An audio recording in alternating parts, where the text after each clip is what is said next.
தயாரிப்பாளர் சங்க தலைவராக இருக்கக்கூடிய முரளிட்ட அட்வான்ஸை வாங்கிட்டு இவர் படம் பண்ணாமல் தள்ளி போட்டுக்கிட்டே இருக்காது, அது ஒரு பிரச்சனையாகவும் சொல்லப்படுது. உண்மைதான்.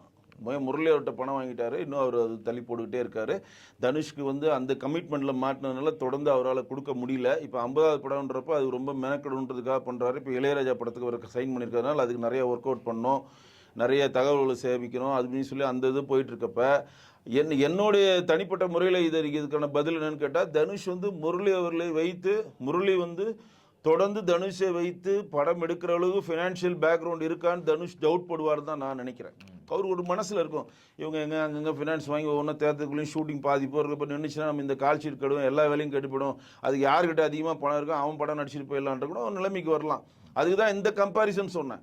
முதல்ல ஒரு நடிகர்களுடைய கால் ஷீட் வேல்யூவலாக இருந்தால் அவங்களுடைய தயாரிப்பாளர் மிக மிக கம்ஃபர்டான ஜோனில் பெருங்கொண்ட பணக்காரலாக இருந்தால் மட்டும்தான் சாத்தியம். இன்றைக்கி அப்பேற்பட்ட லைக்காவே நீ தடுமாறுதுங்க. தொடர்ந்து தோல்வியை கொடுத்தோன்னே நீ லைக்காவுக்கு வந்து ஒரே படம் வந்து வேட்டையன் படம் ஹிட் ஆனால் மட்டும்தான் லைக்காவுக்கு லைஃபே. ஏன்னா அவங்க எதிர்பார்த்த இந்தியன் 2 காணாமல் போயிடுச்சு, லால் சலாம் காணாமல் போயிடுச்சு, சந்திரமுகி காணாமல் போயிடுச்சு, பொன்னியின் செல்வன் 2 காணாமல் போயிடுச்சு. வரிசை அடி வாங்கினா என்ன பண்ணுவாங்க? சொந்த பணத்தை எவ்வளோ நாள் தான் போடுவாங்க. இப்போ வேட்டையன் 2 வியாபாரம் பண்ணி அவங்க தலையெழுத்தால் மட்டும்தான். ஏன்னா அதற்கு முன்னாடி லைட்டாக தயாரித்த எல்லா படமும் தோல்வி படங்கள் தான். பொன்னியின் செல்வன் 1 அவங்களுக்கு ஒரு மிகப்பெரிய ஒரு சேஞ்சு கொடுத்து அவங்களுக்கு சம்பாரிச்சாங்க. அதே ஆசைப்பட்டு பொன்னியின் 2 செல்வன் வந்தாங்க, காணாமல் போயிடுச்சு அது. அப்போ இன்றைக்கு லைக்கா போன்ற மிகப்பெரிய ஒரு லண்டன் பேஸ்டு கம்பெனி, ஒரு செல்ஃபோனுடைய நிர்வாகிக்கிற ஒரு கம்பெனியே தடுமாறுறப்ப இப்போ தமிழ்நாடு திரைப்பட சங்கத்தில் இருக்கக்கூடிய தயாரிப்பாளர்கள்லாம் என்ன பண்ணுவாங்க? இது ஒன்று. ரெண்டாவது, இந்த ஹீரோ பின்னாடியே ஓடுறதுனால, இந்த தேட்டர் அதிபர்களும் ஹீரோ பின்னாடியே ஓடுறதுனால தேட்டர் உரிமையாளர்கள் சின்ன படத்தை ரிலீஸ் பண்ண மாட்டேன்றாங்க. இப்போ என் படம்லாம் எடுத்து வச்சு சும்மா தான் வச்சுருக்கோம். இதுவரையும் எங்கள் ரிலீஸ்க்கு ஒரு ஓடிடி பிளாட்ஃபார்மோ சேட்டலைட்டோ நேரடியாக தேட்டர் ரிலீஸோ ஒரு வியாபாரம் கூட பண்ண முடியாது. எடுத்து வச்சுருக்கோம். அப்படியே என்ன மாதிரி நான் எடுத்து வச்ச படம் மாதிரி ஒரு கிட்டத்தட்ட 250-300 படங்கள் தமிழ்நாட்டில் இருக்கிறது. 500 படம் இருக்குன்னு வச்சுக்கோங்க. இப்போ சேட்டலைட்டும் அதை வாங்குறது இல்லை. ஏன்னா ஹீரோ பெரிய ஹீரோலன்றான், ஓடிடி ஐயோ வேணாம் பெரிய ஹீரோலன்றான். எல்லாரும் வேணாம்னு சொன்னால் அந்த படத்தை என்ன பண்ணுறோம்? நாங்களே டெய்லி டிவியில் போட்டு எங்கள் பென்ட்ரைவில் போட்டு தான் பார்த்துருக்குறோம். தவிர வெளி உலகத்தில் இந்த நிற்கப்பட்ட ரிலீஸ் ஆகாத 500 படத்தில் பல மணிரத்னங்கள் இருக்கிறாங்க. இந்த ரிலீஸ் ஆகாத 500 படத்தில் பல நல்ல தனுஷ் மாதிரியோ ரஜினி மாதிரி கமல் மாதிரி நடிகர்கள் இருக்கிறாங்க. இந்த ரிலீஸ் ஆகாத 500 படத்தில் பாக்யராஜ் சார் மாதிரி ஒரு நல்ல திரைக்கதை ஜாம்பவான்கள் இருக்கலாம். ரிலீஸ் ஆகாத 500 படத்தில் மிகச்சிறந்த ஒளிப்பதிவாளர் சொல்லப்படுகிற PC ஸ்ரீராம் மாதிரி, சந்தோஷ் மாதிரி பல ஒளிப்பதிவாளர்கள்லாம் அவங்களும் திறமையெல்லாம் கொடுத்துட்டாங்க. ஆனால் வெளியில் வந்து மக்களிடம் அதை காமிச்சாதாங்க அவங்க திறமையாளர்கள் நம்ம அங்கீகரிக்க முடியும். அதற்கெல்லாம் ஒரு தடையாக அது இருக்கிறது. அப்போ தயாரிப்பாளர்களுடைய படங்கள் எல்லாத்தையும் ரிலீஸ் பண்ணுங்கள். இப்போ தயாரிப்பாளர் சங்கத்தில் விஷால்னு சொன்னார், நாங்கள் வந்தோன்னா ஓடிடி பிளாட்ஃபார்ம் நாங்களே ஆரம்பிச்சிருவோம், நாங்கள் குறிப்பிட்ட அமௌண்ட்டை வாங்கி நாங்களே சின்ன படங்கள்லாம் ஓடிடி ரிலீஸ் பண்ணுவோன்னாரு. என்ன ஆச்சுன்னு தெரியல, எதுவுமே பண்ணல. 15 கோடி ஆட்டையை போட்டு அவர் வெளியே போயிட்டாரு. இப்போ இருக்கவங்களுக்கு பணமும் இல்லை ஆட்டையை போடுறதுக்கு. அப்போ தயாரிப்பாளர் சங்கத்தில் இருக்கக்கூடிய ஒருத்தர் 2 தயாரிப்பாளருக்கும் இந்த மாதிரி நடிகர்கள் வந்து கால் ஷீட்டை வாங்கிட்டு கொடுக்கலன்றப்ப தீர்மானமாக நிறைவேற்றிருக்காங்க. இது வந்து ஏற்கனவே 5 பேருக்கு சொல்லியிருந்தாங்க. இப்போ தனுஷ் மேலே கார்னர் பண்ணுறாங்க. ஏன்னா தனுஷ் தான் அதிகமாக வாங்கிட்டு நடிக்காமல் இருக்கிறாரு. அவர் ஏன் நடிக்காமல் இருக்கிறாருன்னா, அந்த தயாரிப்பாளர் தொடர்ந்து படம் எடுக்கிற கேப்பபிலிட்டியான கம்ஃபர்ட் ஜோனுக்கு அவர் வரலை, அவ்வளோதான். ஆனால் இப்போ என்ன நான் நினைக்கிறேன்னா, நடிகர் சங்கம் தனிச்சு விடப்படுகிறது. ஆனால் இதன் மூலம் நான் ஒரு விஷயத்தை இங்கே என்ன பதிவு செய்ய விரும்புகிறேன்னா, இதெல்லாம் கன்சிடர் பண்ணி எல்லா நடிகர்களும் தன்னுடைய சம்பளத்தை குறைக்கிறதுக்கு வரணும். எல்லா நடிகர்களும் சம்பளம் கொடுக்குறத தயாரிப்பால் நிறுத்திட்டு ஷேர் கொடுங்க. ஒரு படம் ரிலீஸ் ஆகுதா, இந்த படம் இவ்வளோ ஓடுதா, இதுக்கான ஷேர் நீ எடுத்துக்கோ. படம் ரிலீஸ் ஆகிறதுக்கு ப்ரொடக்ஷன் காஸ்ட் எவ்வளோ வருது? 10 கோடி இருந்தால் படம் எடுக்கலாமா? 10 கோடி நான் கொடுத்துட்றேன், படத்துக்கு நீங்கள் தான் ஹீரோ, படத்தை போடுவோம், ரிலீஸ் பண்ணுவோம். 100 கோடி வந்தாலும் தான் உன் ஷேர் 50 கோடி எடுத்துக்கோ, 10 கோடி வந்தால் உன் ஷேர் 5 கோடி எடுத்துக்கோன்னு சொல்லி ஷேர் பேஸ்டு வந்தினால் மட்டும்தான் தமிழ் திரையுலகம் மாறும். இல்லாட்டி தமிழ் திரையுலகத்தில் அதிகமாக சம்பளம் வாங்குகிற நடிகர்கள் சொல்கிற பேச்சை தான் ப்ரொடியூசர்ஸ் கேட்கணும். ஓகே, இல்லை நம்ம இப்போ கடந்த 4-5 வருஷமாகவே தமிழ் சினிமாவில் பார்க்குறோம். தொடர்ந்து நடிகர் சங்கத்தில் பிரச்சனை, தயாரிப்பாளர் சங்கத்தில் பிரச்சனை. அதாவது ஒரு நல்ல தலைமை, அதாவது கேப்டன் இருக்கும்போது நீங்கள் பார்த்துருப்பீங்க, இந்த மாதிரி பிரச்சனைகள் எதுவும் பெருசாக வந்த மாதிரி தெரியல. ஒரு நல்ல தலைமை இல்லாத, ஆளுமை மிக்க தலைமை இல்லாதனால தான் இந்த பிரச்சனை வருதா? நீங்கள் எப்படி பார்க்குறீங்க?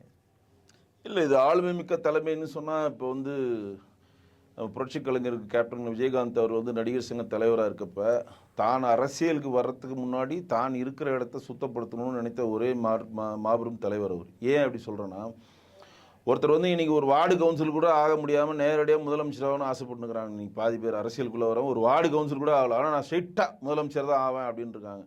அரசியல்னா என்ன, அது அடிப்படை என்ன, நெளிவு சுழி என்ன, வரலாறு என்ன, இங்கே திராவிட வரலாறுனா என்ன, இந்துத்துவ வரலாறுனா என்ன, அரசியலில் எப்படி நெளியணும், எப்படி குனியணும், எப்படி நிமிரணும், எங்கே அடிக்கணும், எங்கே ஓடணும், எங்கே உட்காரணுன்ற பல விஷயங்கள் இருக்குது அரசியலில்.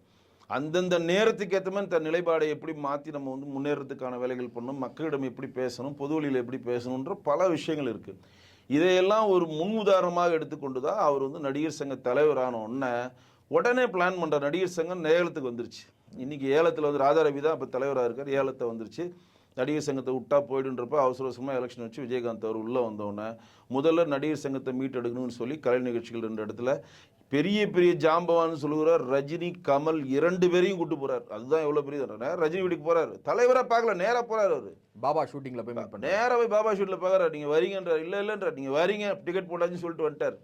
அதே மாதிரி கமலை போய் பார்க்குறாரு. நீங்கள் வரீங்க, ரஜினி வராரு, வரேன்னு சொல்லிட்டு ரஜினி வராரு, அப்போ நானும் வரேன்றார் கமல். அப்படியே கூப்பிட்டு போய் முதலாக ரஜினி கமலையும் ஒரே இடத்தில் வைத்து நட்சத்திர தலைவர் வந்து சிங்கப்பூர் மலேசியாவில் பண்ணி பெருங்கொண்ட பணத்தை வந்து சேர்த்து இங்கே கொண்டு வந்து அந்த நடிகர்கள் எல்லாரையும் சேஃபாக கூப்பிட்டு போய் சேஃபாக இங்கே கொண்டு வந்து நடிகர் சங்க கடனை அடைத்து அந்த பத்திரத்தை மீட்டு மேற்கோடு 2 கோடி ரூபா சம்பாரித்து அது நடிகர் சங்கத்தினுடைய வைப்பு நிதியில் வச்சு அந்த 2 கோடி ரூபாவில் வர இன்ட்ரெஸ்ட்டை எடுத்து நீங்கள் வந்து முதியோர்னு சொல்லுகிற வயதான நடிகர்களுக்கு ரிட்டையர் ஆகிருப்பாங்க நடிகர்கள் அவர்களுக்கு பென்ஷன் கொடுக்கணும்னு சொல்லி அந்த திட்டத்தை முதலாக ஆரம்பித்து தான் உட்கார்ந்த இடத்துல 2 கோடி ரூபா வைப்பு நிதியை வச்சுட்டு தான் சரத்குமார்ட்ட கொடுத்துட்டு விஜயகாந்த் அவர்கள் அரசியலுக்கு வந்தார். அப்போ தனக்கிட்ட பணியை அவர் செவனே செஞ்சிட்டார். அதற்கப்புறம் சரத்குமார் வந்து ஓடுறார். அவருக்கும் விஷாலுக்கும் பிரச்சனையாகி அப்படியே ஓடி சரத்குமார் வெளியே போகிறார். அப்புறம் விஷால் வந்து சம்மந்தமே இல்லாமல் நம்ம இன்னைக்கு சொல்லிட்டு இருக்கோம் தென்னிந்திய திரைப்பட நடிகர் சங்கன்ற பேரை எடியா, தமிழ்நாடு திரைப்பட நடிகர் சங்கம் வையா அப்படின்னு தான் சொல்கிறோம். நம்ம எந்த ஜாதிக்கும் மதத்துக்கும் வெறுப்பான ஆள் இல்லை. ஏன்னா இன்னைக்கு கேரளாவில் போனால் அவன் மலையாள திரைப்பட நடிகர் சங்கம் தான் வச்சிருக்கான், தெலுங்குல போனால் தெலுங்கு திரைப்பட நடிகர் சங்கம் தான் வச்சிருக்கான், கன்னடத்தில் கன்னட திரைப்பட நடிகர் சங்கம் தான் வச்சிருக்கான். அவனுக்கு மொழி பற்றோ மண் பற்றோ திரைப்பட பற்றோ இல்லாமல் அவனுக்கு எல்லாமே இருக்கு. ஆனால் நான் இன்னும் தமிழ்நாடு தென்னிந்திய திரைப்பட நடிகர் சங்கம் தான் வைப்பேன் அப்படின்னு சொல்லி இங்கே இருக்கக்கூடிய நடிகர்களை இவங்களுக்கு முட்டாளாக்கி கொண்டிருக்கிறாங்க. அதுக்கு என்ன பிரச்சனைனா இங்க இருக்கக்கூடிய பாதி நல்ல பெரிய பெரிய நடிகர்கள் பெரிய பெரிய பாடல்கள் யாருன்னா ஒருத்தம் கூட தமிழன் கிடையாது. அது ஒரு பிரச்சனை. ரஜினிகாந்த் அவர் எடுத்தினாலும் அவர் கர்நாடகா சேர்ந்தவர், அர்ஜுன் எடுத்தீங்கன்னா கர்நாடகா சேர்ந்தவர், முரளி மோகன் எடுத்தா கருணாசரா, முரளி இறந்துட்டார், ஒரு மகன் ஆதரவு, இப்படி கர்நாடகா சேர்ந்தவர் இருப்பாங்க, தெலுங்கு சேர்ந்தவங்க நிறைய பேர் இருப்பாங்க. அந்த காலத்துல எல்லாம் ஒன்னா இருந்துச்சு. அதுல கலைக்கு வந்து ஜாதி மத பேதங்கள் இல்லைன்னு சொல்ல வரல. ஆனால் அவரவர் மாநிலத்துக்கு அவர்கள் மொழிப்பற்றை வெளிப்படுத்தும் போது நம்ம மாநிலத்துக்கான மொழிப்பற்றை நம்ம வெளிப்படுத்தணும். இப்போ பிரகாஷ்ராஜ் எங்கே உட்காந்துருக்காரு, கர்நாடகாவில் உட்காந்துட்டு இங்கே வந்து தயாரிப்பாளர் சங்கத்தில் போட்டிடுறாரு, அங்கேருந்து தெலுங்கானாவில் போய் போட்டிடுறாரு. இதெல்லாம் என்ன ஒரு முரண்பாடுனா மண்ணின் மைந்தர்களை நீங்கள் வந்து ஊக்குவிக்க மாட்டேன்றீங்க, ஒரு கட்டமைப்பு எழுதா இல்லையா? அப்போ இங்கே இருக்கக்கூடிய மொழி சம்மந்தமான ஒரு பிரச்சனையும் இப்போ வருது. இப்போ என்ன நினைக்கிறாங்க, இப்போ தமிழர்கள்லாம் அங்கேறாங்க, இந்த சைடு வந்து தெலுங்குக்காரங்களாம் இருக்காங்க, நடிகர் சங்கத்தில் அதிகமாக தெலுங்கா இருக்கிறாங்க, நாங்கள் ப்ரொடியூசரில் வந்து நிறைய தமிழர்கள் இருக்கோம் அப்படின்ற ஒரு மொழி சம்மந்தமான இஷ்யூஸும் கொண்டு வராங்க. அப்போ நம்ம என்ன சொல்கிறோன்னா தமிழ்நாடு திரைப்பட நடிகர் சங்கம் சொல்லி மாற்றிட்டு ஆளுமையான நடிகரை ஒருத்தரை உள்ளே கொண்டு வரணும். ஆளுமையான நடிகர் இப்போ யார் இருக்கா? இப்போ யார் தமிழ்நாடு திரைப்பட தென்னிந்திய திரைப்பட நடிகர் சங்க தலைவர் நாசர் அவர்கள் தலைவராக இருக்கார், விஷால் வந்து செயல் தலைவராக இருக்கார், செயலாளராக இருக்கார், நம்ம கார்த்தி பொருளாளராக இருக்கார். இவ்வளோ தானே இவங்களுடைய இது. இவங்களையெல்லாம் திமுகன்ற பூச்சி முருகன் தான் இயக்குறார். இது நிறைய பேருக்கு இங்கே தெரியுமான்னு தெரில. திமுகவை சேர்ந்த பூச்சி முருகன் தான் ஒட்டுமொத்த நடிகர் சங்கத்தை இயக்குறாரு. அவர் தான் அந்த டீமையும் உடைச்சார், விஜயகாந்த் டீமையும் அவர் தான் உடைச்சார். குமரிமுத்தை வச்சு கேள்வி கேட்க வச்சு அந்த சரத்குமாரை வச்சு விஜயகாந்த் வந்து பொறுப்பை சரத்குமார்கிட்ட கொடுத்து ராதா ரவி அவங்களாம் இருக்கிறப்ப அந்த டீமை உடைச்சி வெளியே கொண்டு வந்ததும் இந்த பூச்சி முருகனுடைய பின்புலம் தான். அதில் எந்த ஒரு மாற்றம் கிடையாது. இப்போ அந்த சைடு தயாரிப்பாளர் சங்கத்தில் இருக்கக்கூடிய ராமநாராயணன் இருந்தார் முன்னாடி.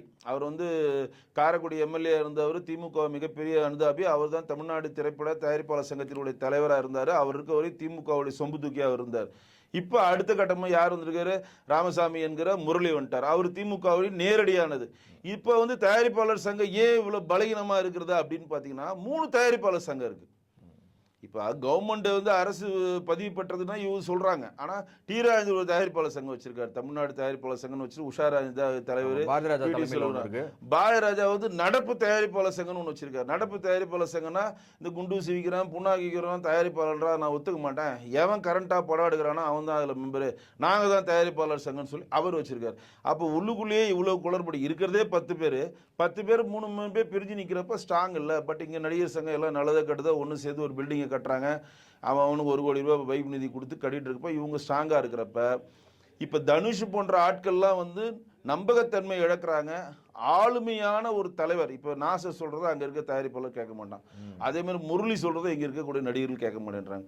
அப்போ ஒருத்தர் ஆளுமையான ஒருத்தர் தலைவராக இருக்கப்போ அவங்க கேட்பாங்க. அப்போ ஆளுமையான தலைவர் யாருன்னா, இப்போதைக்கு நான் என்ன சொல்கிறேன், தமிழ்நாடு தென்னிந்திய திரைப்பட நடிகர் சங்க தலைவருக்கு ரஜினிகாந்தை கொண்டு வாங்க, ஆனால் அவர் வரமாட்டேன்னு சொல்லுவார், அவர் எல்லாத்துலேயும் விலகிப்பார். கமலை கொண்டு வாங்க, அப்போது ஒரு ஆளுமை இருக்காங்க, அவங்க ஆளுமை சொன்னால் அவங்க கேட்குற மாதிரி இருக்கும்.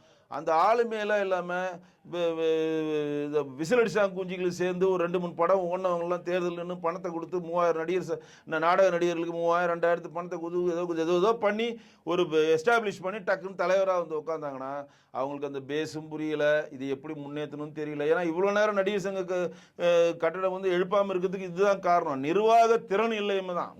ஒரு பட்ஜெட் போடுறாங்கன்னா இந்த பட்ஜெட்டுக்குள்ளே அதை கட்டலைன்னா அந்த பட்ஜெட்டுக்கு அதை ஃபண்டை ரைஸ் பண்ணுறதாங்க ஒரு தலைமைக்கான மிகப்பெரிய பொறுப்பு. நிர்வாக திறனில் நீதிமன்றம் ஆகணும், நீதிமன்றம் அதையும் நம்ம சொல்லணும்.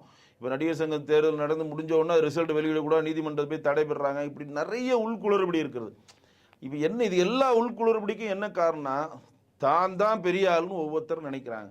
தான் பெரிய ஆள் இல்லை, நான் சின்ன ஆள், நீங்கள் தான் பெரிய ஆளுன்னு ஒருத்தர் எவன் இறங்கி விட்டு கொடுக்குறாங்களோ அப்போ இந்த தமிழ் திரையுலகம் நல்லாயிருக்கும். இல்லை, நீங்கள் சொன்னதுபடி நடிகர் சங்கம் வந்து பூச்சி முருகன் கட்டுப்பாட்டில் இருக்குது, திமுகவின் தலையீடு இருக்குங்கிறதுல தகவல் வந்த வண்ணம் தான் இருக்குது. அது எந்த அளவுக்கு உண்மை? இல்லை, உண்மை அதுதான். பூச்சி முருகனோடு தான் இப்போதைக்கு நடிகர் சங்கத்தையே இயக்குறாரு. இன்றைக்கி வந்து உதயநிதி அவர்களை கூட்டு வந்து 1 கோடி ரூபா கொடுக்க வச்சது அவர் தான். நீ நடிகர் சங்கத்தினுடைய எந்த ஒரு நடிகர்களுக்கு வந்து எதனா ஒரு பிரச்சனை, அவங்க போய் ஹாஸ்பிட்டல் சேர்க்கணும்னா அவர் தான் மா சுப்பிரமணியன் சுகாதாரத்துறை அமைச்சருக்கு ஃபோன் பண்ணி சொல்கிறாரு. அவர் உடனே ஒரு பொண்ணு போண்டாமணி பண்ணி கொடுத்தாங்க, பாபா லட்சுமண் பண்ணி கொடுத்தாங்க, இதெல்லாம் பண்ணுறாங்க. இதெல்லாம் வரவேற்கத்தக்க விஷயம் தான். ஆனால் எப்போதுமே நடிகர் சங்கம் நீங்கள் பார்த்தீங்கன்னா அது வந்து ஒரு இயக்கத்தினுடைய கட்டுப்பாட்டில் இருக்கணும் அப்படின்னு தான் நினைப்பாங்க. அது திமுக சேர்ந்தவங்க ரொம்ப நாளாக அதை நினச்சிட்டு இருக்காங்க, அதுதான் அவங்க இயக்குனாங்க. அப்போ தான் வந்து இப்போ இது உள்ள ஒரு குட்டி கதை இருக்குது. ஏன்னா முக்குளத்தூர் புலிப்படை நடத்தி கொடுக்குற கருணாஸுக்கு வந்து திருப்புவனம் என்ன வருங்க, அது திருப்புவனம் இல்லை, திருவாரூர், திருவாடன் பேலம். முக்குளத்தூரினுடைய புலிப்படையினுடைய தலைவராக இருக்கக்கூடிய கருணாஸ் ஒரு லெட்டர் பேடில் தான் அந்த கட்சி வச்சுருந்தாரு. அவருக்கு சம்மந்தமே இல்லாமல் திருப்புவனத்தில் மறுபடியும் விட்டணும், என்ன பண்ணது, என்ன பேர் சொன்ன, திருவாடன். ஓகே, முக்குளத்தூர் புலிப்படையினுடைய தலைவராக இருக்கக்கூடிய திரு கருணாஸ் அவர்களுக்கு திருவாடனில் சம்மந்தமே இல்லாமல் சசிகலா ப்ரெஷர் பண்ணி அன்றைக்கி ஜெயலலிதா கவர்மெண்ட்டில் சீட்டு வாங்கி கொடுத்து அவரை வந்து எல்லா மினிஸ்டரும் ஒர்க் பண்ண வச்சு அவர் ஜெயிக்க வச்சாங்க. அங்கே இருக்கக்கூடிய அரசியல் சூழ்நிலை நிறைய பேருக்கு அப்போ தெரியாது. அதுக்கு என்ன காரணம்னா, அப்போ கருணாஸ் வந்து தமிழ்நாடு தென்னிந்திய திரைப்பட நடிகர் சங்கத்தினுடைய துணை தலைவராக இருந்தார். ஒட்டுமொத்த டீமே திமுக சப்போர்ட்டாக அப்போ இருந்துச்சு. அந்த டீம் அப்போ இருந்த டீம் முழுக்க திமுகவோட டீமாக இருக்கப்ப அந்த டீமில் ஏடிஎம்கே சம்மந்த சரத்குமாரில் தோத்துட்டார். அப்போ சரத்குமார் ஏடிஎம்கே சப்போர்ட்டராக இருந்தார். சரத்குமார் அப்போ எலெக்ஷன்லையும் தோத்தார், இந்த எலெக்ஷன்லையும் தோத்தார். அப்போ அந்த எலெக்ஷன்லையும் தோத்துட்டார், நடிகர் சங்கத்திலையும் தோத்தார். அப்போ ஒட்டுமொத்த நடிகர் சங்கமே திமுக வசம் இருக்கிறப்ப அங்கேருந்து ஒருத்தனை அதிமுக வசம் ஆக்கணும்னு சொல்லி தான் பிக் பண்ணி கருணாஸை தூக்குறாங்க. இந்தப்பா நீ ஒரு கட்சி ஆரம்பி, நாளைக்கு உனக்கு திருவாரூரில் சீட்டு கொடுத்துட்டோம், நீ தான் நிற்கிற, முக்குளத்தூர் நீ சொல்கிறதுனால உனக்கு அந்த சீட்டை கொடுக்குறோம் அப்படின்னு சொன்னோன்னா அவருக்கு ஒன்றுமே புரியல. உடனே போனால் லெட்டர் பேட்டில் கட்சி எடுக்கிறாரு, கொண்டு போய் ஆதரவு கருத்தை கொடுக்குறாரு, ஒரு சீட்டை கொடுக்குறாரு, ஜெயிக்கிறாரு, அவர் எம்எல்ஏவும் வர்றார். அதுக்குள்ளே உள்ள அரசியல் என்னன்னா, அங்கே இருக்கக்கூடிய எல்லாரும் டிஎம்கே ஆதரவாக இருக்கப்ப ஏடிஎம்கே சம்மந்தமாக ஒருத்தர் குரல் கொடுக்கறதுக்கும் நம்ம நியூஸ் கொடுக்கறதுக்கும் ஒரு நிர்வாகி நமக்கு வேணுன்றது ஒரே காரணத்துக்காக தான் கருணாஸ் அவர்களுக்கு சீட்டு கொடுக்கப்பட்டது. இது நிறைய பேருக்கு தெரியுமான்னு தெரியல, ஆழ்ந்த அரசியல் சிந்திக்கிறவங்களுக்கு இது தெரியும். இப்படி எல்லா இடத்துலையும் அரசியல் இருக்கிறது. எல்லாரும் தன்னுடைய கட்சிக்கான வேட்பாளர்களுக்கான ப்ரெஷரை கொடுக்குறாங்க. பட் எது எப்படியோ நம்ம என்ன சொல்கிறோம், நம்ம முன்னாடி சொன்ன பதிவை தான் பதிவு செய்ய விரும்புகிறேன். ஜாதி மத பேதங்கள் கலைக்கு கிடையாது.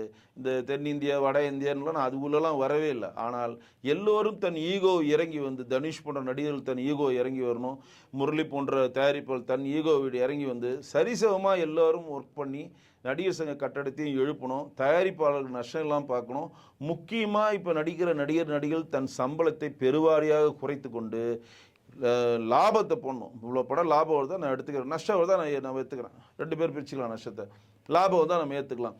ஆனால் படம் எடுக்கிற வரையும் தயாரிப்பாளர் பின்னாடி போயிட்டு படம் ரிலீஸ் ஆனோடனே நான் பணத்தை வாங்கிட்டேன், லாபமும் நஷ்டமும் ஓன் தள்ள நான் கட்டுறேன்றதை ஏற்றுக்கொள்ளவே முடியாது.